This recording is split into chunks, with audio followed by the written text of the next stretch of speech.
మాలిని దేవి multi speciality hospital, Christian పేట, 5వ line, కావలి.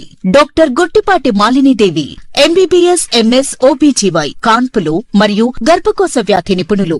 మాలిని దేవి multi speciality hospital నందు అందించు వైద్య సేవలు: సాధారణ కాన్పులు, సిజేరియన్లు, లాప్రోస్కోపిక్ ద్వారా గర్భసంచికి సంబంధించిన ఆపరేషన్లు, ట్యూబెక్టమీ, పిల్లలు లేకుండా operation, high risk pregnancy, ectopic pregnancy మరియు గర్భసంచి నీటి బుడగలు, గర్భసంచి జారిన ఆపరేషన్లు, రొమ్ముగడ్డలకు చికిత్స, నెలసరి ఇబ్బందులకు చికిత్స, మెనోపాజ్ సమస్యలకు చికిత్స చేయబడును. స్త్రీలకు సంబంధించిన అన్ని సమస్యలకు చికిత్స చేయబడును. పిల్లలు లేని వారికి ప్రత్యేక చికిత్స కలదు.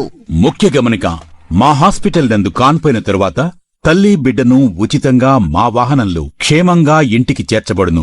మా హాస్పిటల్స్ ప్రత్యేకతలు: ICU, lab, AC and non AC rooms, 24 గంటలు మెడికల్ షాప్, ప్రతి రూమ్ నందు వేడి నీటి సదుపాయం కలదు.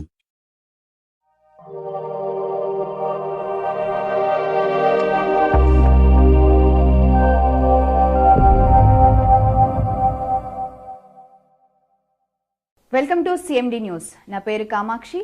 ముందుగా నేటి వార్తా విశేషాలు. 5 లక్షల కోట్ల హెచ్ఐఎల్టీపీ స్కామ్ డైవర్షన్ కోసం జనసేన అధినేత ఉప ముఖ్యమంత్రి పవన్ కళ్యాణ్ పై కాంగ్రెస్ మంత్రులు మరియు నాయకులు ఒక్కసారిగా విమర్శల దాడి ప్రారంభించారు. పవన్ కళ్యాణ్ వ్యాఖ్యలు బాధ్యతాయుతంగా లేవని ఆరోపిస్తూ, నువ్వు ఇప్పుడు ఉప ముఖ్యమంత్రివి, ఇక నటుడివి కాదు, బాధ్యతగా మాట్లాడడం నేర్చుకోవాలి అని కాంగ్రెస్ నేతలు మండిపడుతున్నారు.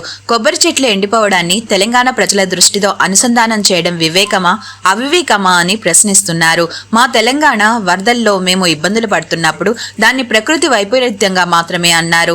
ఆంధ్ర వాళ్ళ దృష్టి తగిలిందని ఏ మాట కూడా ఎప్పుడూ పెట్టలేదు కదా అని కాంగ్రెస్ వర్గాలు వ్యాఖ్యానిస్తున్నాయి. ఇక పవన్ కళ్యాణ్ చేసిన వ్యాఖ్యలపై మిత్రపక్షమైన బీజేపీ స్పందించాలని, అవసరమైతే క్షమాపణలు చెప్పాలని మంత్రి పొన్నం ప్రభాకర్ డిమాండ్ చేశారు.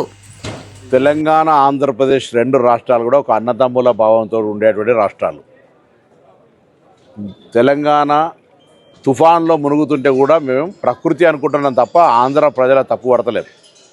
ఎక్కడో కోనసీమలో కొబ్బరి చెట్టు ఎండిపోతే ఆంధ్రలో ప్రాతినిధ్యం వహిస్తున్న ఉప ముఖ్యమంత్రి తెలంగాణ వల్ల దృష్టి జరిగిందంటే ఆయన వివేకవంతుడో అవివేకవంతుడో నాకు తెలియదు.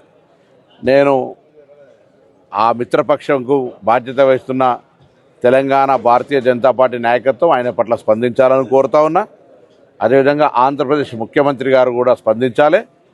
స్వయంగా భారతీయ జనతా పార్టీ పొత్తున్నది కాబట్టి ఇందులో ఇటువంటి కక్షపూరిత 2 రాష్ట్రాల మధ్యలో వైషమ్యాలు కలిగేటువంటి మాటలు మాట్లాడడం అనేది దురదృష్టకరం. నేను ఇంతకుముందు చెప్పినట్టుగా ఆంధ్రాలో తుఫాన్ వస్తే తెలంగాణ మొన్న హుస్నాబాద్ కూడా మునిగింది. మేమేం ఆంధ్ర ప్రజలను తప్పుపడతలేదు, ప్రకృతి వైపరీత్యం కింద భావిస్తా ఉన్నాం. అక్కడెక్కడో చెట్లు ఎండిపోతే మమ్మల్ని దృష్టి కలిగిందని నిందిస్తే ఇది తెలంగాణ పౌరులకు అవమానం.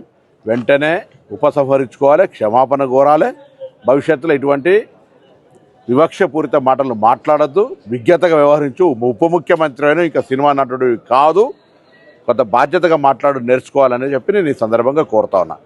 ఇవాళ తెలంగాణ, ఆంధ్ర కలిసి దేశంలో ఉన్నతంగా ఎదగడానికి ప్రయత్నం జరగాలి తప్ప ఇటువంటి వైషమ్యాలను సృష్టించేటువంటి మాటలు మా నుంచి రావు, మీరు మాట్లాడద్దు. మాలిని దేవి మల్టీ స్పెషాలిటీ హాస్పిటల్, క్రిస్టియన్ పేట, 5వ లైన్, కావలి. డాక్టర్ గుట్టిపాటి మాలిని దేవి, ఎంబీబీఎస్, ఎంఎస్, ఓబీజీవై, కాన్పులు మరియు గర్భకోశ వ్యాధి నిపుణులు.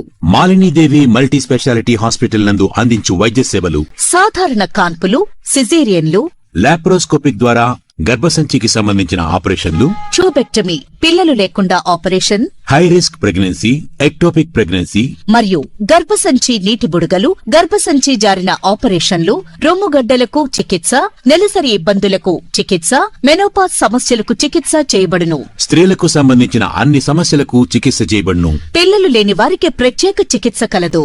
ముఖ్య గమనిక: మా హాస్పిటల్ నందు కాన్పోయిన తరువాత తల్లి బిడ్డను ఉచితంగా మా వాహనంలో క్షేమంగా ఇంటికి చేర్చబడును. మా హాస్పిటల్స్ ప్రత్యేకతలు: ICU, lab, AC and non AC rooms, 24 గంటలు మెడికల్ షాప్, ప్రతి రూమ్ నందు వేడి నీటి సదుపాయం కలదు.